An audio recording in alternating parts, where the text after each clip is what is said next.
barkamu da sake kasancewa tare da ku a wani sabon bidiyo da na kawo muku na wata wallet ta cryptocurrency application. Ita ce wallet din zamu yi amfani da ita wajen withdrawal na mining din da muka dade mana yi, wato wannan na Eagle network.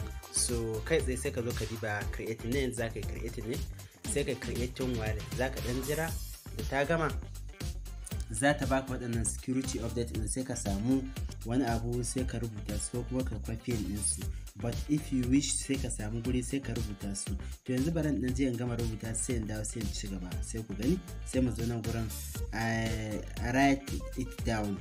Okay, let me start it now. So alhamdulillah yanzu kai tsaye mun gama writing na waɗannan according to the numbers. Number 1 hero, number 2 magnet, up to number 12 shine spot. To abinda muke so inda ka rubuta sai ka je ka ce write it down. So sai mu dan jira gani na process na network. So this is my security kenan, wannan security din nan zan je aje su safe.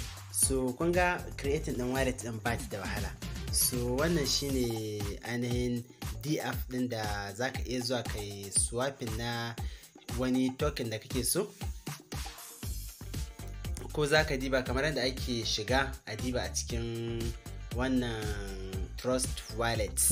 So haka zalika kuma ga nan zaka ga news wallet update, okay, ga ainihin wallet, ga ainihin swap, ga ainihin setting. So kun ga waɗanda suke spot akwai pancake swap, akwai backpay swap. So su ne waɗanda dai yanzu ke akwai. In maka kuma zo under news za mu zo mu diba sai mu ga news update ɗin da ke akwai a cikin ita wannan sabuwar wallet ɗin ta cryptocurrency.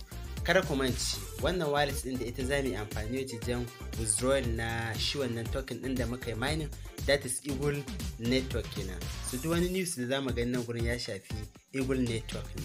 So in ka shiga za ka je ka karanta, kar a baka labari. Ya kamata duk wanda ke mining na shi ainihin wannan token ɗin ya kasance ya yi ƙoƙari. Wannan shi swap ɗin is already an ce coming soon, yana nan bai kai ga isowa ba.